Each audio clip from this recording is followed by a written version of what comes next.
ao Senhor, e eu senti no coração de começar já pregando a palavra. Então eu quero convidar você a receber a palavra de Deus juntamente comigo, em nome de Jesus, amém? Deus falar ao nosso coração, falar à nossa mente, em nome de Jesus. Põe a mão sobre o seu peito, vamos orar, aleluia. Vamos orar para que o Senhor possa ministrar ao nosso coração hoje, à nossa mente, por meio da palavra, aleluia. Pai, nós oramos nesse momento, para que o Senhor traga luz, clareza e revelação. Oh Espírito Santo, que a nossa mente seja iluminada, e que essa palavra gere novo nascimento, essa palavra gere arrependimento, mudança de vida, metanoia. Pai, que essa palavra gere salvação, dentro do coração daqueles que estão aqui hoje, Senhor. A tua palavra não volta vazia, ela tem uma missão, ela tem um propósito, ela tem uma finalidade, e eu oro para que ela atinja esta finalidade, gerar frutos. Toda a resistência do inimigo agora, eu repreendo em nome do Senhor Jesus Cristo. Pai, a incredulidade, a dúvida, o medo, a distração, a confusão, sejam repreendidas agora em nome de Jesus. E que, Pai, venha o teu reino sobre nós, seja feita a tua vontade, assim na terra como nos céus. Você pode dizer amém? Glória a Deus. Eu quero dizer que nós estamos transmitindo essa palavra pelo nosso canal no YouTube, Manaim TV. Você pode ouvir e ver todas as nossas ministrações. Nós transmitimos o culto e depois deixamos gravado na nossa página no YouTube a pregação. Então você pode assistir durante a semana, você pode enviar para os seus amigos, familiares, principalmente essa mensagem de hoje, é uma mensagem também evangelística para todos nós, e eu tenho certeza que vai abençoar muita gente. Se você quiser agora, você pode compartilhar essa mensagem com alguém. Você vai estar sendo um missionário, um evangelista, pegando o link lá no nosso canal no YouTube e compartilhando com a sua família, amigos, em algum grupo que você possa fazer isso hoje, amém, queridos? O nosso tema de hoje é: não perca a esperança, amém? Não perca a esperança. Eu quero convidar você para abrir em Mateus, Evangelho de Mateus, capítulo número 18, Evangelho de Mateus, capítulo número 4, verso número 18, amém? Aleluia. Deixa eu marcar meu tempo aqui. Mateus capítulo 4, verso número 18.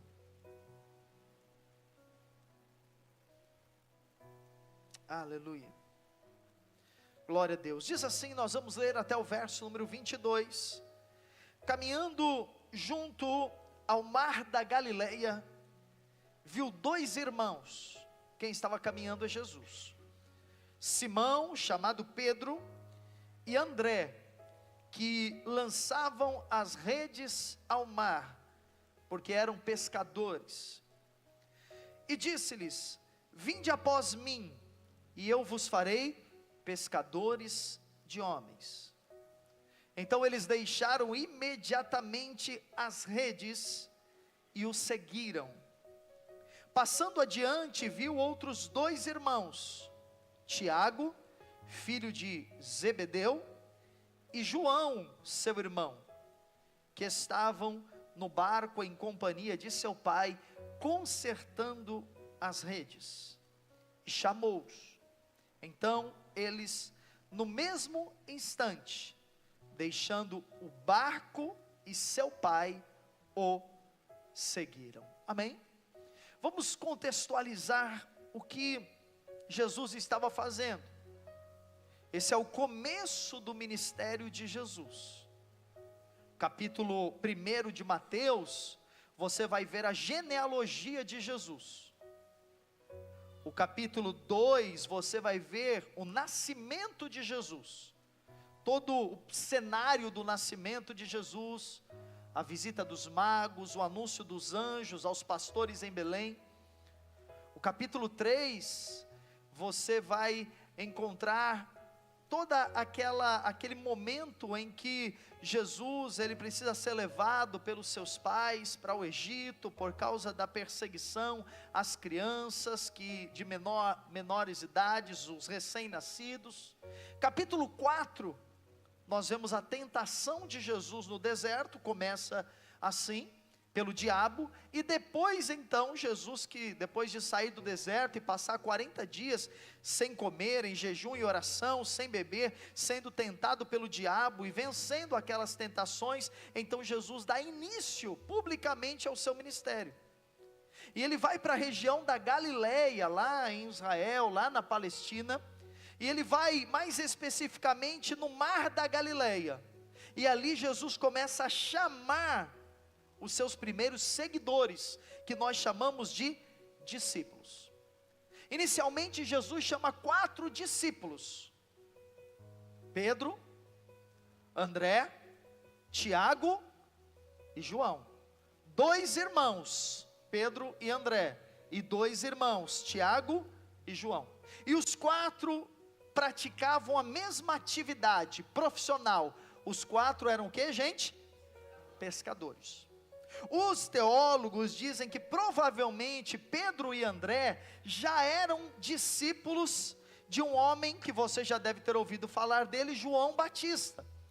Mas quando João Batista viu a Jesus, João Batista disse assim: ali está o Cordeiro de Deus, que tira o pecado do mundo. Muitas pessoas pensavam que João Batista seria o Messias, mas ele disse: não sou eu, é o que vem depois de mim. Então pode ser que André e Pedro já eram discípulos de João Batista e passaram a ser discípulos de Jesus.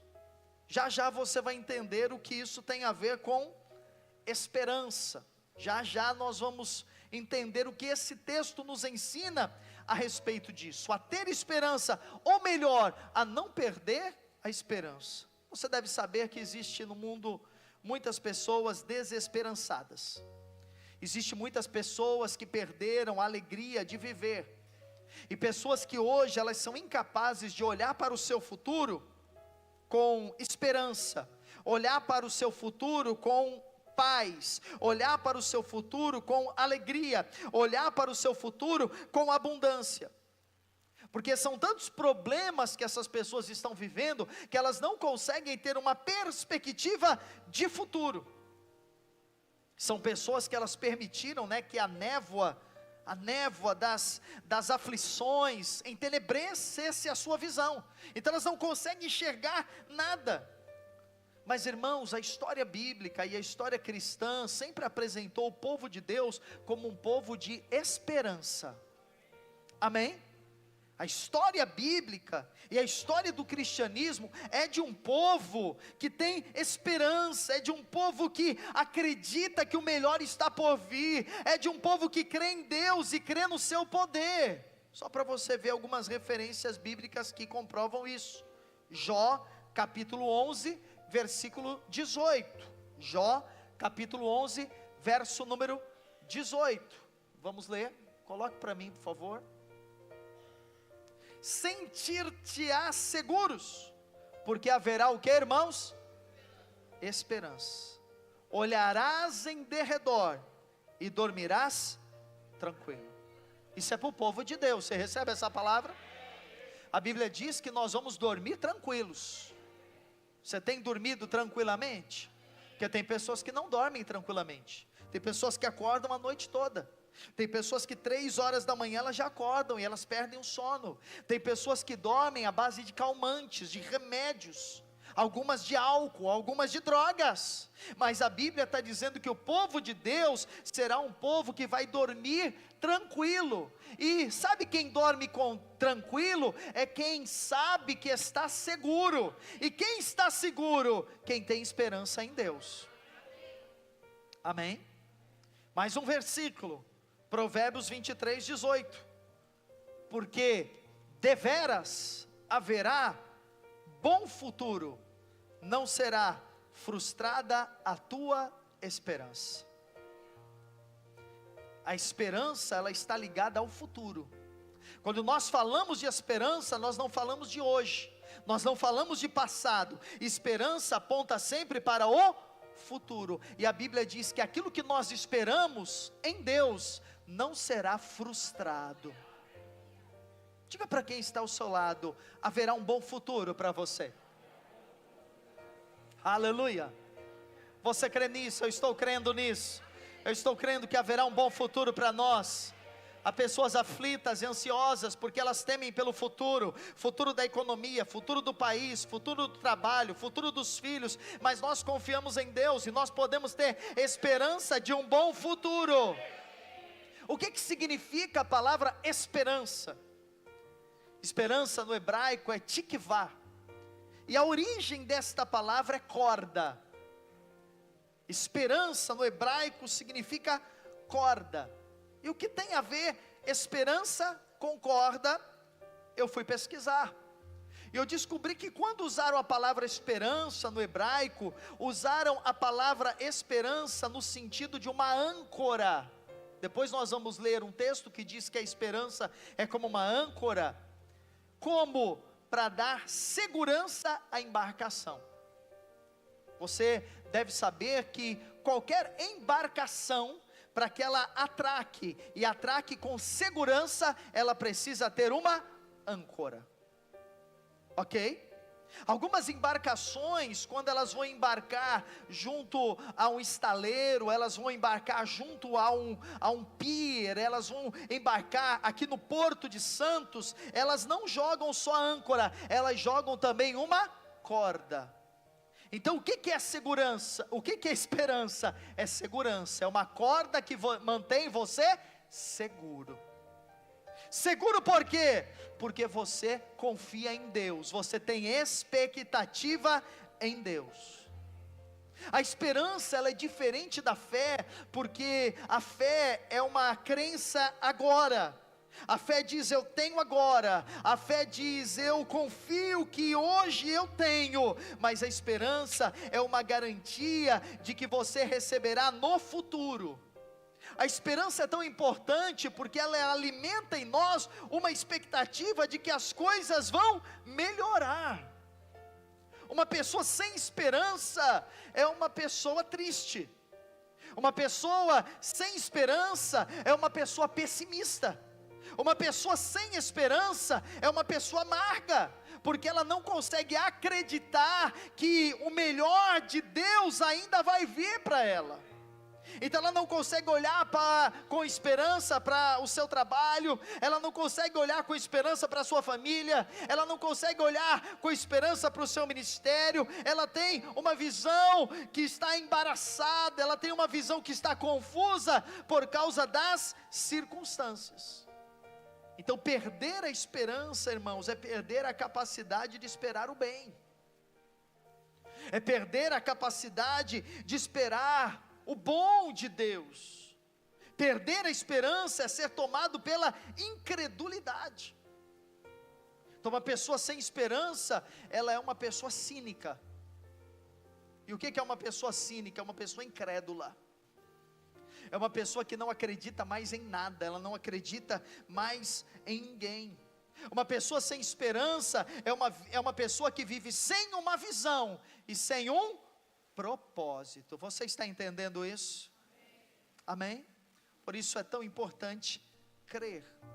Mas o que tem tudo a ver isso que eu disse com o relato de Mateus? Eu quero voltar lá em Mateus 4, 18 a 22, isso, vamos voltar, vamos deixar aí. Jesus está numa praia, imagine isso, Jesus está lá no mar da Galileia, alguns aqui conhecem, já foram lá no mar da Galileia, e Jesus está andando na praia, no mar da Galileia, e ele avista os seus 2 primeiros discípulos. Ele avista Simão, chamado Pedro, e ele avista também André. Diz a Bíblia, caminhando junto ao mar da Galileia, Jesus viu. Jesus fez o quê? Jesus fez o quê? Viu. A primeira coisa que eu quero que você entenda hoje, é que Jesus, Ele está te vendo. Jesus vê você. Mas onde Jesus te vê? Aqui na igreja? Onde Jesus te vê? Jesus te vê na tua vida de todo dia. Jesus te vê na tua rotina. Esses dois primeiros discípulos, irmãos, nada mais faziam do que desenvolver o seu trabalho. Diz a Bíblia que quando Jesus os viu, eles estavam pescando, eles estavam lançando as redes ao mar. Eles não estavam fazendo uma apresentação musical, eles não estavam pregando, eles não estavam fazendo uma palestra, eles também não tinham pescado nada de excepcional, porque quando pescadores pescam algo excepcional, sempre junta ao redor curiosos. Se você é pescador ou já foi, eu não sou, mas eu já fui pescador na infância, acredite em mim, é verdade. A minha infância eu pesquei bastante, e aí sempre que tem um pescador, sempre tem alguém curioso que vai lá fazer a pergunta: e aí, tem muito peixe? Está pegando alguma coisa? E normalmente os pescadores não gostam disso, e sempre agem de uma forma ríspida com quem faz essa pergunta. Então deixa eu dar uma dica para você: quando alguém estiver pescando, não pergunte para a pessoa se ela está pescando alguma coisa, porque ela não vai gostar. Tem pescadores aqui? Não tem nenhum pescador aqui? Faz quantos anos você não pesca, irmão? Que eu nunca vi, conheço você há 30 anos, eu nunca vi você pescar. Não, quero saber de verdade, tem algum pescador aqui? Não tem. Não tem. Não, ele é pescador, é um bom pescador. É um bom pescador. Olha só, Jesus os vê. Jesus os vê na sua rotina. Quando, queridos, eu li esse texto, eu fiquei muito empolgado com isso, porque Jesus era o cara, Jesus é o Filho de Deus, amém, que desceu o céu, Ele esteve na criação, e Ele olha para duas pessoas que estão pescando, e Ele vê essas pessoas. Você está aqui hoje, você precisa ver que Jesus tem visto você todos os dias. Jesus tem te visto na rotina do seu trabalho. Irmã, Jesus tem te visto no seu trabalho. Jesus tem te visto nos seus afazeres domésticos. Irmão, Jesus tem te visto quando você enfrenta as lutas e aflições para pagar as suas contas todos os meses. Jesus tem visto aquelas pessoas que estão enfrentando a vida e matando um leão por dia, como diz o ditado. Jesus tem avistado você, você não tem passado despercebido do olhar de Jesus. Jesus vê tua família, Jesus vê teu casamento, Jesus vê teus filhos, Jesus vê todas as coisas. E esses homens, eles estão lá vivendo a rotina deles. E rotinas são importantes, rotinas são necessárias, mas você sabe que quando você vive uma rotina contínua, constante, você é absorvido por aquela rotina. Talvez quando você pega o mesmo transporte todo dia, você já não é mais capaz de ver a paisagem ao seu redor.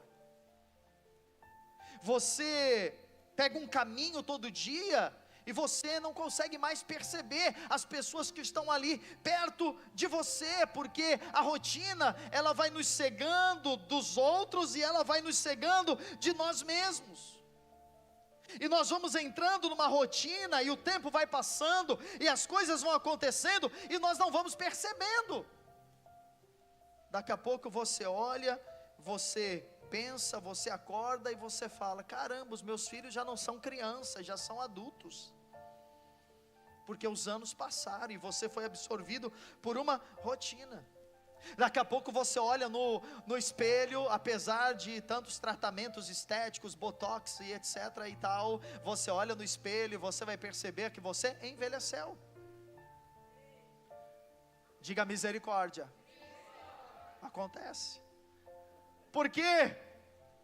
Você foi absorvido pela rotina. O tempo passou, os anos passaram, e você vai perceber que pessoas que você amava já não estão mais com você. Algumas até mesmo morreram. E pode ser que algumas pessoas tenham percebido que elas não viveram como elas gostariam. Isso é tão difícil. Quando alguém, depois de anos de uma mesma rotina, trabalhando, uma rotina profissional, uma rotina pessoal, depois de muitos anos, ela vai olhar e ela vai perceber: puxa, essa é a vida que eu não gostaria de ter tido, absorvidos pela rotina. É o que estava acontecendo com Pedro e André. Todos os dias eles acordavam e eles tinham que ir para a beira do mar.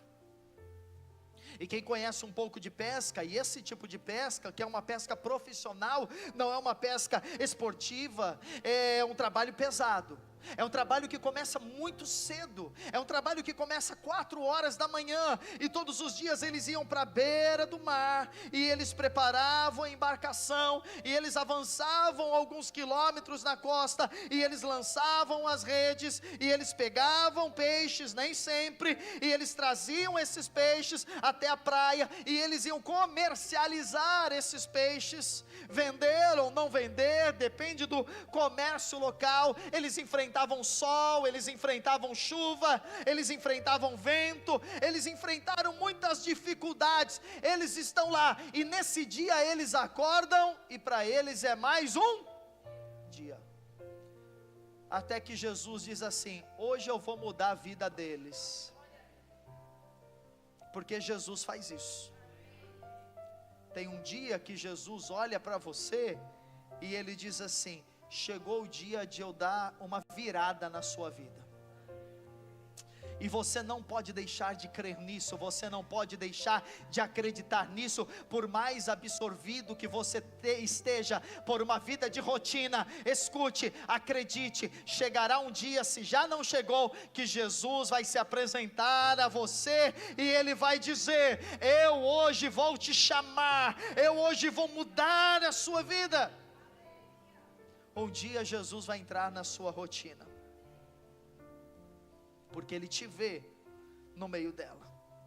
Ele vê você acordando, correndo, tomando café, comendo, cuidando dos filhos, da casa, e vai e volta, e faz e trabalha, às vezes 2 empregos, e dorme tarde, acorda cedo, e tem as contas para pagar, e às vezes não dá nem tempo de comer, e as dívidas, e a rotina, e você está pensando: eu estou aqui, Jesus não está nem aí para mim, Deus não está nem aí para mim, e às vezes você já até perdeu a esperança, e pensa: a vida é isso mesmo, a vida é difícil, é complicada, não tem mais condições, eu não tenho mais o que fazer, essa rotina nos absorve, e nós perdemos a capacidade de sonhar, perdemos a esperança.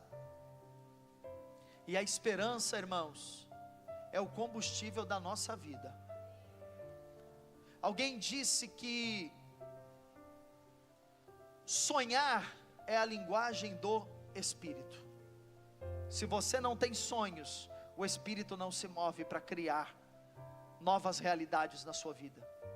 Se você não tem sonhos, o Espírito não recria territórios, panoramas, circunstâncias, situações. Por isso que a Bíblia diz em Joel que nos últimos dias Deus dará visões aos jovens e Deus dará sonhos aos velhos. Porque quando o Espírito está se movendo, nós recebemos sonhos, nós recebemos visões, e nós recebemos esperança. Um dia Jesus atravessou a rotina daqueles pescadores, e Jesus fez um convite. Escute, eu não sei se foi um convite, ou se foi uma convocação, mas diz a Bíblia, que Jesus olhou para eles. Passe por favor o slide, pode passar, passe, não sei se tem isso aí mesmo, foi o convite que Jesus fez. Jesus olhou para Pedro, e Jesus olhou para André, e Jesus falou assim: segue-me. Eu quero que você imagine Jesus hoje dizendo para você: me siga. Jesus olhando para você, chegando na sua vida, na sua rotina e dizendo: você está disposto a me seguir? Vem e me segue-me. Vinde após mim, é o convite de Jesus. A verdade, tudo para, porque quando os discípulos ouvem aquilo, eles ainda não são discípulos. André e Pedro, quando eles ouvem aquilo, eles sabem algo que nós não sabemos. Agora talvez você vai ficar sabendo, se não sabia antes. É que todo mestre, quando chamava alguém para ser discípulo, essa pessoa largava a vida que ela tinha, e agora ela ia seguir completamente a Jesus. Era aquilo que era chamado de discipulado rabínico. Então havia os mestres, os rabis, e eles então chamavam pessoas para ser discípulos. E essas pessoas, elas não iam em uma aula uma vez por semana, elas não iam em um culto uma vez por semana, elas não sentavam e matriculavam-se em uma escola. Essas pessoas, elas agora iam seguir, e elas iam aprender por observação o que é ser um discípulo. Então quando Jesus está dizendo: olha, vem e segue-me, diz a Bíblia que eles largam as redes, e o que eles vão fazer? Eles vão seguir a Jesus. Você quer seguir a Jesus? Eu vou perguntar: você quer seguir a Jesus? Mas e a rotina? E o barco? E a empresa? E a família? O que vai acontecer com eles agora? O que vai acontecer com eles agora? Você já percebeu, queridos, e eu queria que você pensasse sobre isso, que nós nos ocupamos com tantas coisas. Nós vivemos uma vida tão ocupada que nós acreditamos que nós não temos tempo para Deus, que nós não somos capazes de tirar um dia para Deus, quem dirá 2 horas, 3 horas. Fale a verdade. Quantas vezes você foi convidado para vir num culto aqui e você disse: eu não tenho tempo porque eu tenho barco, porque eu tenho pesca, eu não tenho tempo porque eu tenho redes, eu não tenho tempo porque eu tenho família. E as desculpas, elas são diferentes, mas elas têm a mesma base. Nós falamos que nós não temos tempo. Eu não tenho tempo porque eu trabalho muito, eu não tenho tempo porque eu estou cansado, eu não tenho tempo porque eu tenho uma festa, eu não tenho tempo por isso, eu não tenho tempo por aquilo. Nós acreditamos que nós não temos tempo para Deus. Então às vezes nós reclamamos da nossa rotina, mas nós não somos capazes de colocar Jesus no meio dela, e de repente parar tudo e falar o que Deus tem para mim, o que Deus quer falar comigo. Nós acreditamos que nós não temos tempo, mas esquecemos que Deus, Ele é o dono do... Aleluia. Eu não tenho tempo, mas quem é o dono do tempo? Deus. Amanhã, segunda-feira, você vai acordar. Muitos aqui vão para a escola, muitos já estão de férias da escola, vão dormir até mais tarde. Alguns vão trabalhar, vão acordar talvez para o cuidado da casa, ou sair para trabalhar, ou trabalhar dentro de casa. É ou não é, irmãos? Então amanhã, segunda-feira, escute, vai começar tudo de novo, amém? Vai começar tudo de novo. Para nós não, mas para muita gente domingo à noite é o dia da depressão. Você sabia disso? Muita gente chega domingo e fica deprimido, porque ele sabe: caramba, vai começar segunda-feira tudo de novo, corrida, trabalho, pressão, conta para pagar, banco, e resolve problema, vai começar tudo de novo amanhã. Eu não aguento. Mas você sabe que tudo vai começar amanhã, se Deus permitir. Porque nós fazemos planos, diz a Bíblia, mas é Deus quem decide se os planos vão ser executados ou não. Por isso dizer não tenho tempo para Deus, é pensar que você é autossuficiente ao ponto de controlar um tempo que não é seu, um tempo que é de Deus. Por isso jamais diga eu não tenho tempo para Deus, porque o tempo não é seu, o tempo é dele. Então se amanhã nós acordarmos, nós vamos viver a nossa rotina. Se amanhã nós acordarmos saudáveis, bem, se começarmos amanhã o dia tivemos saúde e vida para isso, então vai começar a nossa semana. Mas nessa semana, Jesus está ali fazendo um convite: vem e me siga. Vem e me siga. Segunda, terça, quarta-feira, vem me seguir. As pessoas, elas estabelecem uma rotina e elas querem que Jesus as siga. Não, Jesus não disse: eu vou seguir vocês onde vocês forem. Jesus disse: vocês vão me seguir. Jesus não disse: eu vou atrás de vocês. Jesus disse: venham atrás de mim, e eu estarei com vocês todos os dias até a consumação dos séculos. Então o convite de Jesus para você e para mim, que estamos aqui hoje, quem nos assiste, quem nos ouve, é um convite para segui-lo em meio à vida. E em meio à vida que você leva, qual tem que ser a sua esperança? É que em um determinado momento dessa rotina que você vive, Jesus vai entrar, e Jesus vai atravessar a sua rotina, e tudo vai se tornar diferente. Não diferente porque você vai viver uma outra vida, alguns sim, outros não, mas diferente porque você vai viver a sua vida com esperança. Você vai enfrentar as suas lutas com esperança. Você vai enfrentar os seus desafios com esperança. Sabe, Jesus, irmãos, ele tinha o hábito de atravessar a vida das pessoas. Jesus chegava em festa de casamento e transformava água em vinho. Jesus via um homem subido em cima de uma árvore para vê-lo, e Jesus dizia: desce daí, hoje eu vou jantar na sua casa. Jesus encontrava com carreatas de funeral, sabe, cortejos de funeral, e Jesus ia lá no meio do caixão, abria o caixão e dizia: levante, ressuscite. Jesus mudava toda a rotina das pessoas. Jesus mudava toda a história das pessoas. Você precisa ter esperança que Jesus é capaz de mudar a história. Você precisa ter esperança que Jesus não precisa de um culto para mudar a sua vida. Jesus não esperava o sábado, Jesus não esperava o Shabá para ir lá na sinagoga e chamar discípulos. Não, ele nem buscou os seus discípulos nas sinagogas. Jesus chamou os seus discípulos onde eles trabalhavam. Jesus os chamou nas ruas. Jesus os chamou nas empresas. Jesus os chamou nos bares. Jesus os chamou em todos os lugares para mostrar para eles que há uma nova vida e uma nova esperança. Mateus 4:19. E disse-lhes, 19, e disse-lhes: vinde após mim. Vê se você acha o 19, por favor.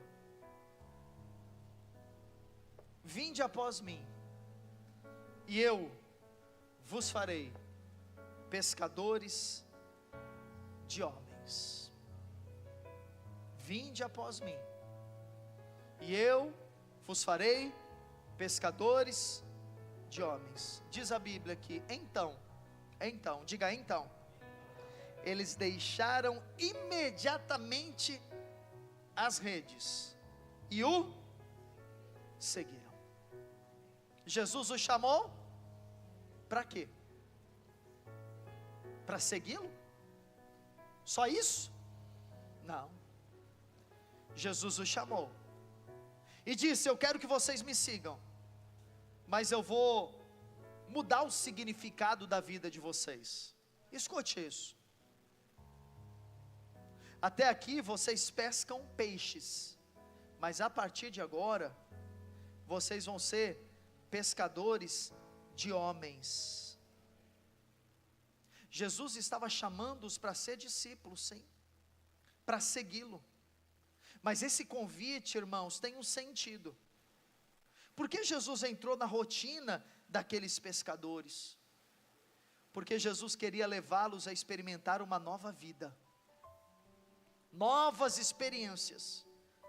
diferente de tudo aquilo que eles já viveram. Porque agora, escute, como seguidores de Jesus, como discípulos de Jesus, escute, eles têm que trocar a certeza do ganho da pesca sobre a confiança na provisão de Deus. Você está entendendo isso? Porque a gente pensa, puxa, viver pela fé é maravilhoso, seguir a Jesus é maravilhoso, é maravilhoso, mas é uma vida de fé e de esperança, é uma vida que você troca certezas por fé. Agora, eles têm que trocar a segurança da empresa que eles têm, que é a empresa de pesca, eles têm que trocar a segurança da empresa pelo inesperado. Quer dizer, será que Deus vai nos dar o alimento? Será que Deus vai nos dar o suprimento? Será que Deus vai nos dar aquilo que nós precisamos? Irmãos, eles eram homens simples, a Bíblia diz que alguns deles eram iletrados, mas escute uma coisa, preste atenção, eles eram homens simples, eles eram homens iletrados, mas eles aceitaram o convite de Jesus. Há muitas pessoas muito inteligentes, há muitas pessoas muito capazes, há muitas pessoas muito cultas, há muitas pessoas muito intelectuais, há muitas pessoas racionais, mas elas não são capazes, elas não têm coragem de aceitar o convite de Jesus. Elas não têm coragem de dizer, eu vou abrir mão da minha vida, e eu vou seguir esse Jesus. E quando eu digo abrir mão da sua vida, não é você largar tudo e queimar tudo, não. É você simplesmente agora dizer, a minha vida tem um dono, e esse dono vai dizer o que vai ser a minha vida, e como vai ser a minha vida a partir de agora. Há um teólogo que eu gosto muito, chamado Chesterton, e ele diz, aqueles homens não se consideram gênios, não eram treinados nas escolas dos rabinos, mas escute, eles anelavam por mares mais extensos, e por uma vida mais significativa, eram como nós mesmos.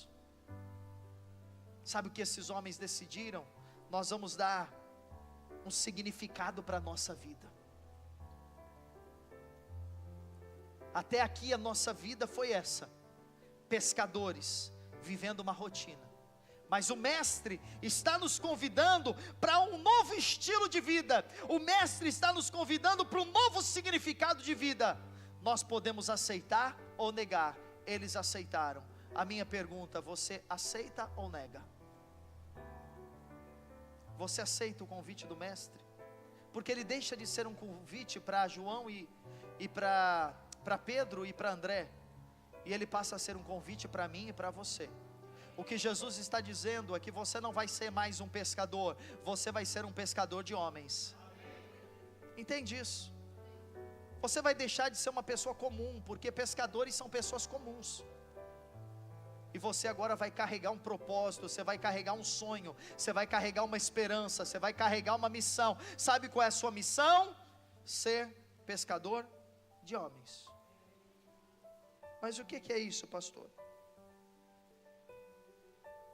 O que significa ser pescadores de homens? O que é isso?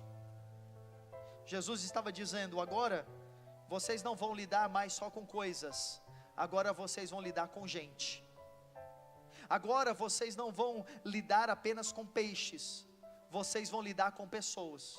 Por isso que eles deixam os peixes e eles seguem a Jesus. E sabe para qual é a primeira experiência que Jesus os leva? Está no verso 23 em diante. Jesus os leva para um lugar chamado Betsaida, e lá em Betsaida Jesus coloca a mão sobre os doentes e os cura, e Jesus vê as pessoas endemoniadas e Jesus as liberta. A primeira experiência deles foi abençoar pessoas.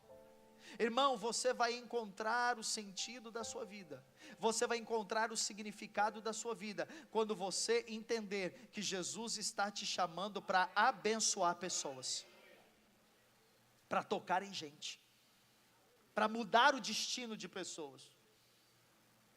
Quando você convida alguém para um culto, você não tem ideia que você pode estar mudando o destino dessa pessoa. Quando você fala de Jesus para alguém, quando você ora, quando você jejua por alguém, você não tem ideia que você pode estar mudando a eternidade desta pessoa. Quando você investe o seu dinheiro para alguém ir num dia com Deus, quando você investe o seu dinheiro para ter um evento na sua célula, que às vezes você nem entende porque tem que ter aquilo e porque tem que ter um custo, mas ali chegam pessoas, e aquelas pessoas vão ouvir a mensagem do Evangelho, da graça e do amor de Deus, e ali naquele dia, elas podem se tornar pescadores de homens. Você não entende, mas você está dando um novo significado para a sua vida. Em um momento você vai compreender, se não for aqui, será na eternidade, quando Deus mostrar o filme da tua vida. Por isso, irmãos, nós somos chamados para tocar em pessoas, nós somos chamados para influenciar, nós somos chamados para abençoar, nós somos chamados para transbordar. E acredito no que eu vou lhe dizer: se você é absorvido pela rotina, e você não se transforma em pescador de homens, haverá um momento que a sua vida perderá todo sentido, e você não vai entender o que está acontecendo com você. Talvez você queira diagnosticar isso como uma depressão, como uma tristeza. Talvez alguém diga: você não está se ocupando, você não tem o que fazer. Talvez você não entenda, esteja falando: mas para que serve minha vida? Qual é o meu propósito de vida? É porque você não entendeu este significado, você não entendeu Jesus te chamando.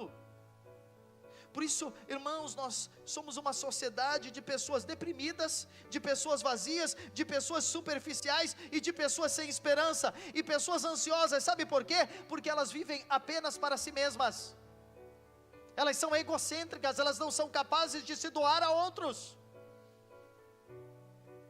elas não são capazes de dar a outros uma missão, dar a outros uma palavra, uma oração, ainda que seja um dinheiro, ainda que seja um abraço, ainda que seja uma ministração, um convite. Elas não são capazes, e elas, absorvidas pela rotina, chega um momento que elas se veem como André e Pedro: nós estamos aqui só pescando, só jogando rede.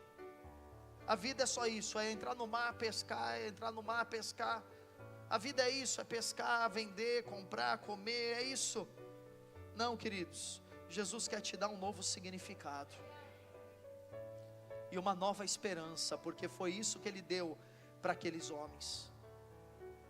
Por isso eu creio, escute, em um Jesus que nos ama tanto. Você é tão amado por Deus, você é alvo do amor de Jesus, e porque Jesus te ama tanto, vai ter um momento que Ele vai ter que entrar na sua rotina, porque Ele quer que você viva o propósito dEle.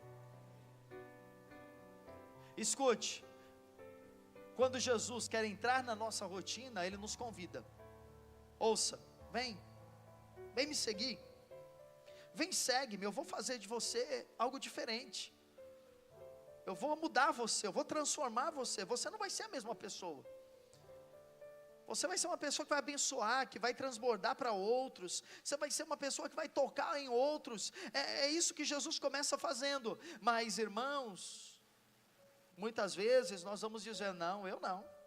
Você lembra do jovem rico? Quem lembra do jovem rico? Jesus falou: vem após mim, larga tudo que você tem, dá aos pobres. Lembra? O que Jesus está dizendo para ele? Você vai ser pescador de homens agora, meu filho. Vende tudo isso, transborde na vida das pessoas, abençoe pessoas. Jesus está falando, não é de dinheiro, não é de propriedade, não é de bem. Jesus está falando do sentido da vida para ele, mas ele não entendeu. A Bíblia diz que ele não quis aquilo. E sabe, irmãos, todas as vezes que nós dizemos não e nos mantemos na nossa vida, na nossa rotina, vivendo sem que Cristo seja o alicerce da nossa vida, então o Senhor, Ele vai agir de uma segunda maneira. E você precisa entender que é uma maneira um pouco mais dolorida, porque na primeira maneira, Jesus convida, mas na segunda maneira, Jesus quebra a rotina da nossa vida. E não é bom ter a sua rotina quebrada por Deus. Quando a rotina é quebrada, quando há um desemprego, quando há uma morte inesperada, quando você descobre que está com uma enfermidade incurável, quando você recebe uma má notícia, então a rotina, ela é quebrada. Não espere que a sua rotina seja quebrada por Deus. Renda-se a Ele hoje, renda-se a Ele agora. Esses dois discípulos, André e João, eles, diz o verso número 22, passe por favor. 22. Então eles, lá embaixo, no mesmo instante, deixando o barco, e quem mais? Seu pai, o seguiram. Aleluia, eles seguiram a Jesus. Aleluia, eles seguiram a Jesus. Mas e o pai? Porque o pai ficou sem os filhos. O pai ficou sem os funcionários. O pai ficou sem a mão de obra de pesca. E agora? Sabe, irmãos, e não pense isso como pessoa, pense como um conceito. Quando você recebe o chamado de Jesus, você vai ter que deixar coisas para trás. Eu vou repetir, escute. Quando você recebe o chamado de Jesus para uma vida nova, você vai ter que deixar coisas para trás. E sabe por que há pessoas que só vivem o velho? Porque elas não são capazes de abandonar o velho. Sabe por que há pessoas que elas nunca vivem o novo? Porque elas estão presas no seu passado. O passado precisa ser deixado para que o futuro aconteça. Não há futuro acontecendo sem que o passado seja esquecido. Deixar ali o pai, uma figura, não é só abandonar o seu pai, não é isso, é uma figura. Eu vou deixar a vida que eu tinha, e agora eu vou seguir ao Senhor, porque seguir a Jesus, irmãos, só é possível se nós abrirmos mão de algumas coisas. Há muitas pessoas maravilhosas, escute, elas são maravilhosas. Elas vêm no culto, elas vão na célula, elas participam das festas, elas participam dos eventos, elas são boas pessoas, elas são bons cidadãos, elas são pessoas legais. Mas quando você fala para elas, agora para você seguir a Jesus, você vai precisar abrir mão disso. Agora para você seguir a Jesus, você vai ter que fazer isso. Agora para você seguir a Jesus, você tem que se posicionar dessa forma. Elas não aceitam, porque elas não estão dispostas a fazer o que eles fizeram, deixar o barco e deixar o passado. Quem decide seguir a Jesus, terá que entregar o bem mais precioso que nós temos. Você sabe qual é o bem mais precioso que você tem? Pensa aí enquanto eu tomo água. Saúde? Alguém disse? Qual o bem mais precioso que nós temos? Nossa vida, saúde. O bem mais precioso que você tem, querido, é o seu tempo. Se você não tem tempo, você não tem nada. O tempo é a base de todas as coisas. Para você ter saúde, você precisa ter tempo. Para você ter dinheiro, você precisa ter tempo. Para você ter família, você precisa ter tempo. Para você fazer qualquer coisa, você precisa ter tempo. Então escute, para seguir a Jesus, nós precisamos abrir mão do nosso tempo. E dizer, não é a minha agenda, é a agenda de Deus. Não é o meu tempo, é o tempo de Deus. Quantas pessoas não estão nesse culto? Não porque não puderam, porque estão trabalhando, como muitos irmãos trabalham os domingos, ou porque estão em uma viagem. Mas quantas pessoas não estão aqui, porque elas não abriram mão do seu tempo. Elas não disseram, não, eu não vou deixar o meu lazer, o meu descanso, a minha casa, não vou gastar o meu tempo indo ao culto. Então há coisas que nós precisamos colocar no altar de Deus para seguir. Às vezes é o tempo, às vezes é um bem, é um familiar, são amigos, às vezes são relacionamentos, que você sabe, não há como seguir a Jesus e me relacionar com essas pessoas. Não há como seguir a Jesus e lidar com essas pessoas, então eu vou precisar colocar essas pessoas no altar de Deus e orar para que Deus me diga o que eu devo fazer. Mas finalizando, queridos, eu quero dizer que o mesmo chamado que Jesus fez para aqueles 2 discípulos, Ele faz para mim e faz para você também. O chamado de Deus é para todos. Diga para quem está ao seu lado, o chamado de Deus é para todos. Eu sei que essa mensagem não é uma mensagem para você dar muito glória a Deus, mas essa é uma mensagem para que você reflita o que você está fazendo com a sua vida e o que você está fazendo com o seu tempo. Se ele está nas mãos de Jesus ou não. Mas para a gente terminar, eu quero que você entenda que nesse mesmo episódio, Jesus ele chamou Simão, Pedro e André, mas logo ele chama mais 2 discípulos, está lá no verso 21, passando adiante, passou, agora está Jesus, e está lá o Pedro e o André, logo um pouquinho mais à frente, porque toda a Galileia, como ainda hoje também do turismo, mas uma grande parte da Galileia é pesqueira, e nos dias de Jesus era só isso, era pesca. Então tinha inúmeras embarcações, e andando um pouco mais à frente Jesus, agora com André e com Pedro, diz aí o texto, que ele viu outros 2 irmãos, aleluia, Jesus continua vendo gente. Ele viu Tiago, filho de Zebedeu, e João, seu irmão. Irmãos, muita gente pensa que escolheu Deus, você não escolheu coisa nenhuma. Um dia Deus te viu onde você estava, apontou o dedo para você e você veio parar aqui. Amém? Foi isso que aconteceu. Alguns estavam em casa, outros estavam no bar, outros estavam aí em outros lugares, outros estavam trabalhando, mas Jesus olhou, apontou o dedo para você e falou, vem aqui e me segue. A única coisa que você fez foi obedecer, e por isso você está aqui, e aleluia por isso, porque nós não escolhemos, nós somos escolhidos. Eu escolhi, eu estou aqui na igreja porque eu escolhi. Irmão, deixa de ser orgulhoso. Eu estou aqui porque eu decidi entregar minha vida a Jesus. Deixa de ser prepotente, você não escolheu nem nada.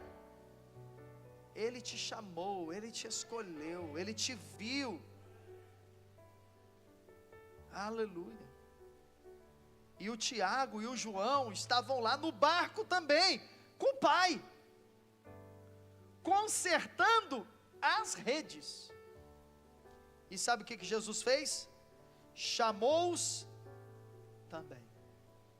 Para mim terminar, eu quero que você entenda a afirmação que eu estou dizendo, que o chamado é para todos, porque André e Pedro, eles lançavam as redes, mas João e Tiago, os outros 2 irmãos, diz a Bíblia que eles consertavam as redes.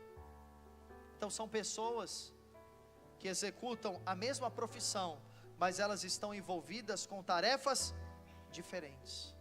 Pedro e André aponta para um tipo de pessoa que nós temos aqui. Quem são essas pessoas?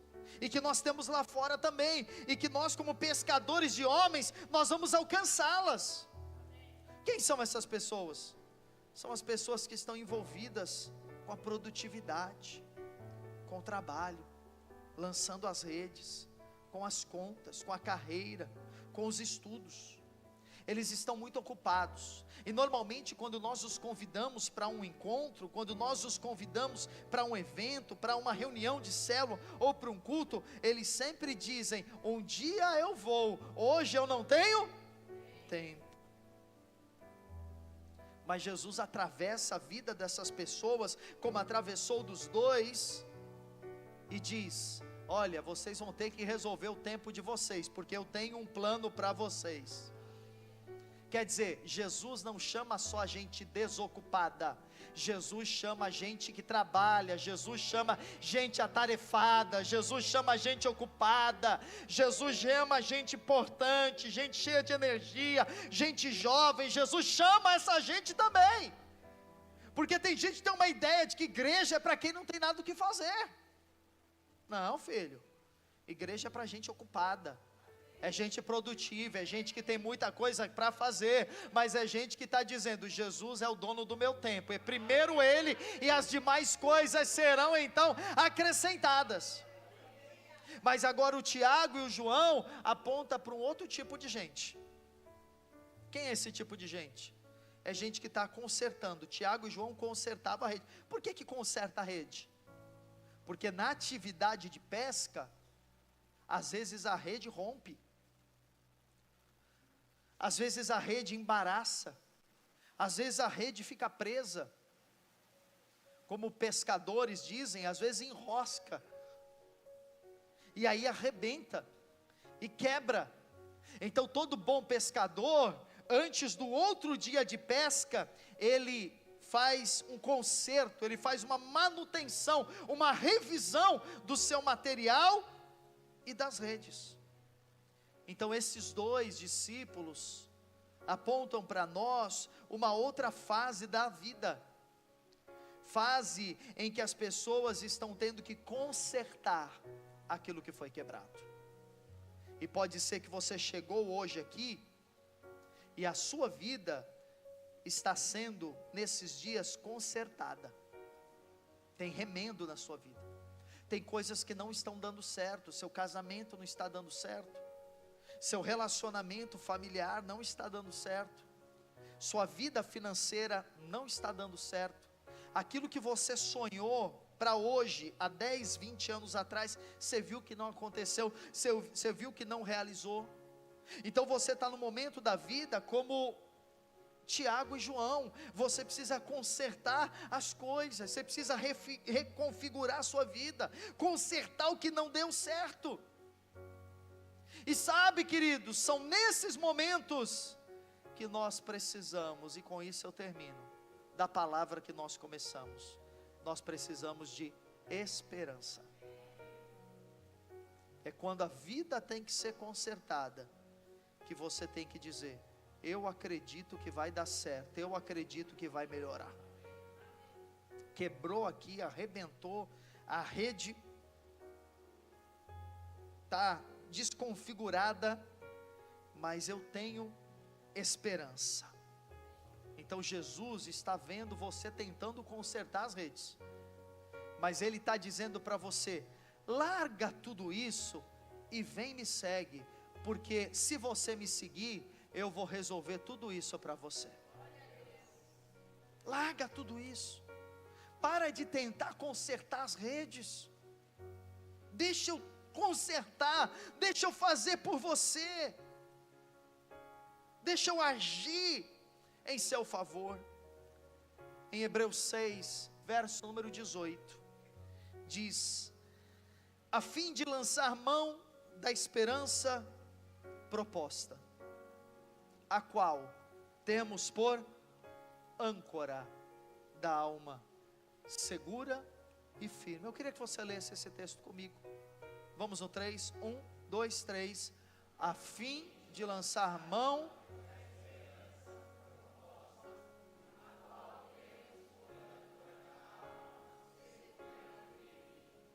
Aleluia. A fim de lançar mão da esperança proposta, a qual temos por âncora da alma, segura e firme. A esperança é a âncora da sua alma. Se você perdê-la, você vira um barco à deriva. Você vira um barco que vai ser empurrado pelo vento, pelas ondas, pela maré. Você fica perdido no mundo. Então a esperança, ela vai ser âncora para você, e você precisa ter uma esperança forte. Esses dias eu perguntei para uma pessoa, quanto pesa uma âncora? Nem estava pensando sobre essa mensagem, perguntei por curiosidade. Não uma âncora de um grande navio, desses que passam aqui no estuário, carregando containers, carregando grandes cargas, não, um barco de porte médio, um barco de pesca, médio. Sabe quanto pesa uma âncora? 300, 400 quilos. Assim tem que ser a nossa esperança, pesada, firme, forte. Eu estou te chamando hoje, irmão, tenha esperança, não perca a esperança. Não perca a esperança. Você convida a gente para vir no culto, não perca a esperança. Você convida a gente para ir na sua célula, ela não vai, não perca a esperança. Você está orando meses por um milagre, não perca a esperança. Você está clamando meses para o teu marido estar com você na casa de Deus, pelos teus filhos, servir a Jesus com você, não perca a esperança. Você está orando meses para Deus mudar a sua situação financeira, para você sair das dívidas, para você ter um escape, e nada acontece. Não perca a esperança, confie. Você está orando tanto tempo pela tua família, pelo teu lar, não perca a esperança. O Senhor é com você. Deixe que a esperança se torne a âncora da sua vida. Carregue com você a marca da esperança. Quem te encontrar, quem te ver, quem conversar com você, saiba que você é um esperançoso, você é uma esperançosa, que você tem essa marca, que as pessoas vejam, puxa, que esperança, que otimismo, que fé, que disposição, que alegria. Fique de pé. Zacarias 9, verso número 12. Essa é uma palavra profética para a minha vida e para a sua vida. Zacarias profetizou: voltai à fortaleza, ó presos de esperança. Também hoje, quando, irmãos? Vos anuncio que tudo vos restituirei em